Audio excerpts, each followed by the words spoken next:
राधे राधे नमस्कार दोस्तों, स्वागत है आप सभी का हमारे YouTube चैनल मैक्स स्टडी में। दोस्तों आज के इस वीडियो में रेलवे ग्रुप डी के प्रीवियस ईयर क्वेश्चन को देखने वाले हैं जो आपके पिछले 10 सालों में बार बार पूछे गए प्रश्न हैं। दोस्तों इस वीडियो को शुरू से लेकर अंत तक जरूर देखिएगा। दोस्तों ये सारे ही क्वेश्चन बहुत ही महत्वपूर्ण हैं जो आपके प्रीवियस ईयर क्वेश्चन के क्वेश्चन हैं। दोस्तों ये सारे ही प्रश्न पिछले 10 सालों में बार बार पूछे गए प्रश्न हैं, तो वीडियो बहुत ही इंपॉर्टेंट है, तो पूरा जरूर देखिएगा। चलिए वीडियो को शुरू करते हैं।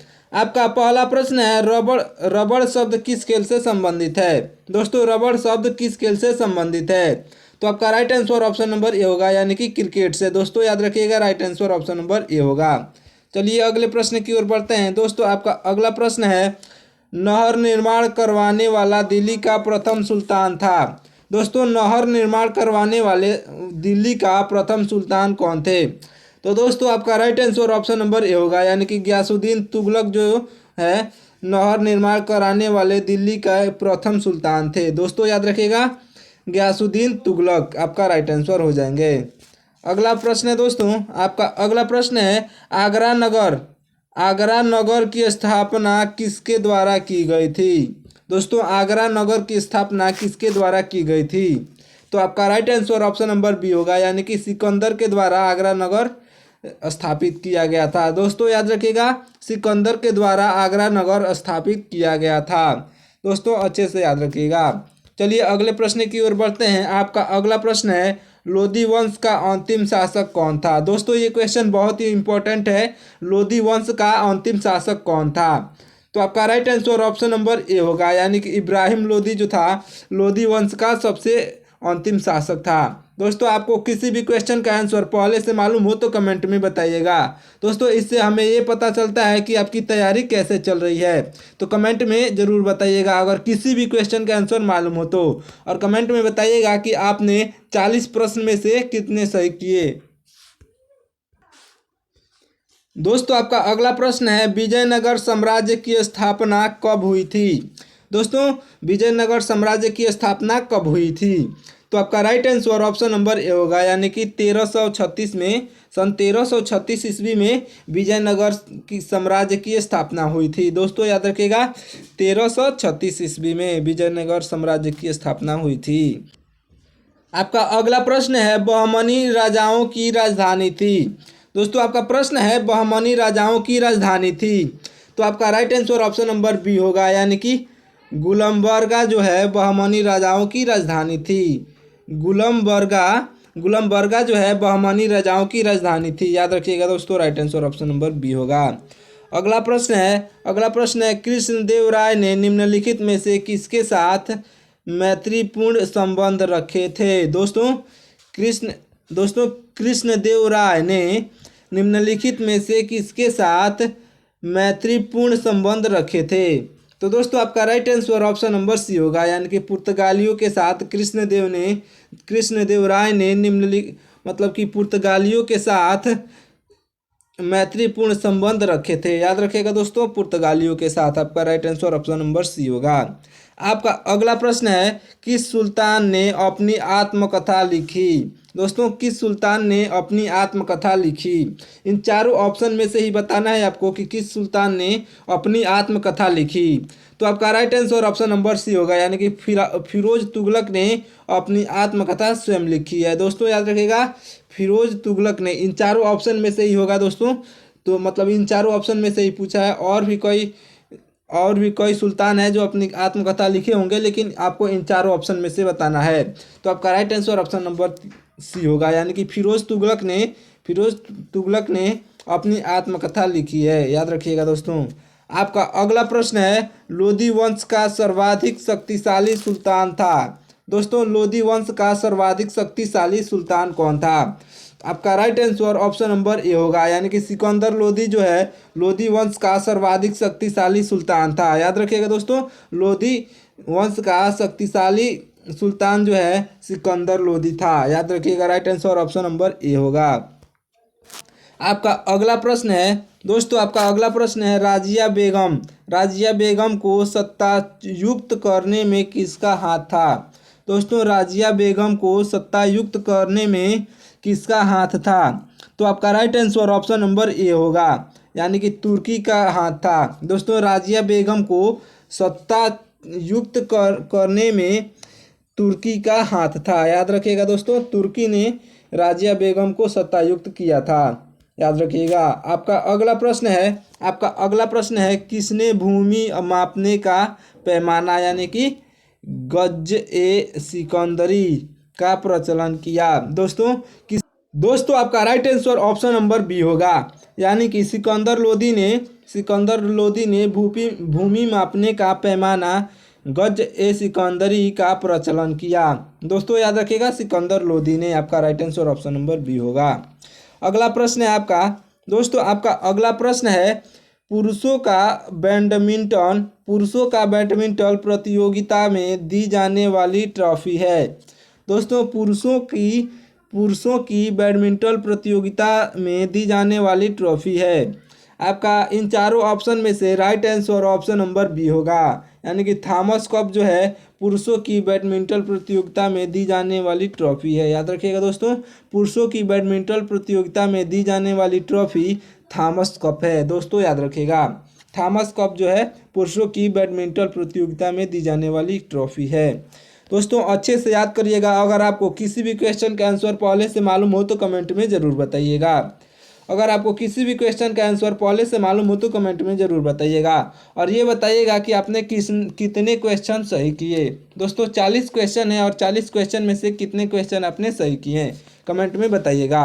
अगला प्रश्न है अलाई दरवाज़ा का निर्माण किस सुल्तान ने करवाया। दोस्तों अलाई दरवाज़ा का निर्माण किस सुल्तान ने करवाया, तो आपका right answer option number B होगा, यानी कि अलाउद्दीन खिलजी ने। दोस्तों अलाउद्दीन खिलजी यानी हो गया, यहाँ पे मिस प्रिंटिंग है, अलाउद्दीन खिलजी ने करवाया था। दोस्तों अलाई दरवाज़ा का निर्माण अलाउद्दीन खिलजी ने करवाया था। दोस्तों याद रखिएगा। दोस्तों आपका अगला प्रश्न है तैमूर के आक्रमण के बाद भारत में किस वंश का राज स्थापित हुआ। दोस्तों तैमूर के आक्रमण के बाद भारत में किस वंश का राज स्थापित हुआ, तो आपका right answer option number A होगा, यानी कि सैयद वंश का राज स्थापित हुआ। दोस्तों याद रखिएगा, सैयद वंश का राज स्थापित हुआ, यानी कि right answer option number A होगा। दोस्तों right answer option number A हो जाएगा, याद रखिएगा। दोस्तों अगले प्रश्न की ओर बढ़ते हैं। आपका अगला प्रश्न है मोहम्मद गोरी किस वंश का शासक था। दोस्तों मोहम्मद गोरी किस वंश का था, तो आपका right answer option number A होगा, यानी कि ससंबनी वंश का था। दोस्तों मोहम्मद गौरी ससंबनी वंश का था, याद रखिएगा, right answer option number A होगा। दोस्तों अगले प्रश्न की ओर बढ़ते हैं। आपका अगला प्रश्न है, दोस्तों अगला प्रश्न है निम्नलिखित में से कौन अपने को ईश्वर का अभिशाप कहता था। दोस्तों निम्नलिखित में से कौन अपने आप को ईश्वर का अभिशाप कहता था, तो आपका right answer option number C होगा, यानी कि चंगेज खां जो है अपने आप को ईश्वर का अभिशाप कहता था। प्रश्न है प्रसिद्ध ऐतिहासिक स्थल हम्पी किस जिले में स्थित है।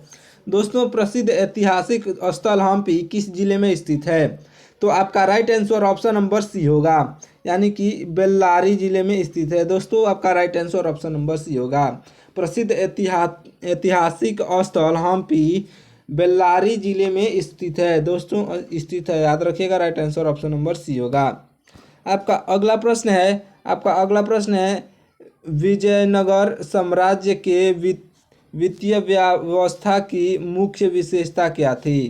दोस्तों विजयनगर साम्राज्य के वित्तीय व्यवस्था की मुख्य विशेषता क्या थी, तो आपका right answer option number B होगा, यानी कि भूराजस्व विशेषता थी। दोस्तों विजयनगर साम्राज्य के वित्तीय व्यवस्था की मुख्य विशेषता भू राजस्व थी, यानी कि आपका right answer option number B सही हो जाएगा। दोस्तों right answer option number B होगा आपका राइट आंसर। अगला प्रश्न है इंकलाब का नारा किसने दिया।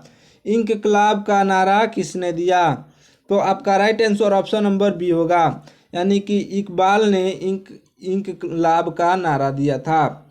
दोस्तों इंकलाब का नारा इकबाल ने दिया था। दोस्तों याद रखिएगा, इकबाल ने दिया था। आपका right answer option number B होगा। अगला प्रश्न है दोस्तों, आपका अगला प्रश्न है, मुस्लिम लीग ने मुक्त दिवस मनाया था। दोस्तों मुस्लिम लीग ने मुक्त दिवस कब मनाया था? तो आपका right answer option number A होगा, यानी कि 1939 में मनाया था। दोस्तों याद रखिएगा, right answer option number A होगा। अगला प्रश्न है आपका दोस्तों, आपका अगला प्रश्न है, भारत की आज़ादी के समय अंग्रेजों के अध्यक्ष कौन थे? दोस्तों भारत की आज़ादी के समय अंग्रेजों के अध्यक्ष कौन थे? तो आपका right answer option number B होगा, जीबी कृपलानी जी थे भारत मतलब अंग्रेजों के अध्यक्ष। दोस्तों भारत की आज़ादी के समय जीबी कृपलानी जी अंग्रेजों के अध्यक्ष थे। दोस्तों याद रखिएगा, right answer option number B होगा, यानी कि भारत की आज़ादी के समय कांग्रेसों के अध्यक्ष जीबी कृपलानी जी थे। दोस्तों आपका अगला प्रश्न है, भारत एवं पाकिस्तान के बीच सीमांकन किसने किया था? दोस्तों भारत एवं पाकिस्तान के बीच सीमांकन किसने किया था? तो आपका right answer option number B होगा, यानी कि सर सिरिल रैडक्लिफ ने किया था। दोस्तों याद रखिएगा, आपका right answer option number B होगा। अगले प्रश्न की ओर बढ़ते हैं दोस्तों। अगला प्रश्न है, किस वर्ष उड़ीसा बिहार के पृथक हुआ? दोस्तों किस वर्ष उड़ीसा बिहार से पृथक हुआ? तो आपका right answer option number B होगा, यानी कि 1930 में उड़ीसा बिहार से पृथक हुआ था। Right answer option number B होगा, याद रखिएगा, आपका right answer option number B होगा। अगला प्रश्न है दोस्तों, आपका अगला प्रश्न है, $100 आयोग का संबंध किससे था? दोस्तों $100 आयोग का संबंध किससे था? तो आपका right answer option number B होगा, यानी कि शिक्षा से था। दोस्तों प्रश्न है, निम्नलिखित में से किसने सर्वप्रथम प्रेस से सेंसरशिप लागू की थी? दोस्तों सेंसरशिप लागू की थी। तो आपका right answer option number C होगा, यानी कि वेलेंसली ने सर्वप्रथम प्रेस से सेंसरशिप लागू की थी। दोस्तों right answer option number C होगा। आपका अगला प्रश्न है दोस्तों, अगला प्रश्न है, हंटर कमीशन की रिपोर्ट में किसके विकास पर विशेष जोर दिया गया था? तो आपका right answer option number A होगा, यानी कि प्राथमिक शिक्षा पर। दोस्तों प्राथमिक शिक्षा पर विशेष जोर दिया गया था, याद रखिएगा। आपका अगला प्रश्न है दोस्तों, अगला प्रश्न है, किसने कहा था, मेरी पीठ पर किया जाने वाला प्रहार ब्रिटिश साम्राज्य के ताबूत में एक कील सिद्ध होगी? दोस्तों किसने कहा था, मेरी पीठ पर किया जाने वाला प्रहार ब्रिटिश साम्राज्य के ताबूत में एक कील सिद्ध होगी? आपका right answer option number D होगा, यानी कि लाला लाजपत राय ने कहा था कि मेरी पीठ पर किया जाने वाला प्रहार ब्रिटिश साम्राज्य के ताबूत में एक कील सिद्ध होगी, लाला लाजपत राय ने कहा था। दोस्तों आपका अगला प्रश्न है, 1932 के पूना समझौते के साथ किसका सीधा संबंध था? तो दोस्तों right answer option number D होगा, यानी कि भारतीय दलित वर्ग का सीधा संबंध था। दोस्तों 1932 में पूना समझौता के साथ किसका सीधा संबंध था? तो आपका right answer option number D होगा, यानी कि भारतीय दलितों का संबंध था। आपका अगला प्रश्न है दोस्तों, आपका अगला प्रश्न है, किसने प्रसिद्ध चिटगांव सशस्त्रागार धावे का आयोजित किया था? दोस्तों किसने प्रसिद्ध चिटगांव सशस्त्र धावे का आयोजित किया था? तो आपका right answer option number C होगा, यानी कि सूर्यसेन ने किया था। दोस्तों याद रखिएगा, सूर्यसेन ने सशस्त्र धावे का आयोजित किया था। दोस्तों आपका अगला प्रश्न है दोस्तों कि जयप्रकाश नारायण किस पार्टी से जुड़े थे? दोस्तों जयप्रकाश नारायण किस पार्टी से जुड़े थे? आपका right answer option number D होगा, यानी कि सोशलिस्ट पार्टी से जुड़े थे। दोस्तों जयप्रकाश नारायण सोशलिस्ट पार्टी से जुड़े थे। आपका right answer option number D होगा। अगला प्रश्न है, किस फल के बीच में जहर पाया जाता है? दोस्तों किस फल के बीच में जहर पाया जाता है? आपका right answer option number A होगा, यानी कि आम ऐसा फल है जिसके बीच में जहर पाया जाता है। याद रखिएगा दोस्तों, right answer option number A होगा। आपका अगला प्रश्न है दोस्तों, आपका अगला प्रश्न है कि मानव शरीर में कुल कितनी मांसपेशियां पाई जाती हैं। दोस्तों, मानव शरीर में कुल कितनी मांसपेशियां पाई जाती हैं। तो आपका right answer option number B होगा, यानी कि 639 पेशियां पाई जाती हैं। दोस्तों, मानव शरीर में 639 पेशियां पाई जाती हैं। आपका अगला प्रश्न है, लाल रंग का गुलाम हरी रोशनी में कैसा दिखाई देगा। दोस्तों, लाल रंग का गुलाम हरी रोशनी में कैसा दिखाई देगा। तो right answer option number A होगा, यानी कि काला। दोस्तों, लाल रंग का गुलाम हरी हरी रोशनी में काला दिखाई देगा। दोस्तों, याद रखिएगा। आपका अगला प्रश्न है, किस देश ने चांद पर कपास का पौधा उगाया था। दोस्तों, किस देश ने चांद पर कपास का पौधा उगाया था। तो आपका right answer option number D होगा, यानी कि चीन ने। दोस्तों, चीन ने चांद पर कपास उगाया था। दोस्तों, याद रखिएगा, आपका right answer option number D होगा। अगला प्रश्न है, भारत के किस राज्य में सबसे अधिक चाय की खेती की जाती है। दोस्तों, भारत के किस राज्य में सबसे अधिक चाय की खेती की जाती है। तो आपका right answer option number C होगा, यानी कि असम में। दोस्तों, भारत के असम राज्य में सबसे ज़्यादा चाय की खेती की जाती है। याद रखिएगा दोस्तों, ये क्वेश्चन बहुत ही इम्पोर्टेंट है। आपके पेपर हर एक शिफ्ट में ये क्वेश्चन आ जाता है। तो दोस्तों, याद रखिएगा, असम में।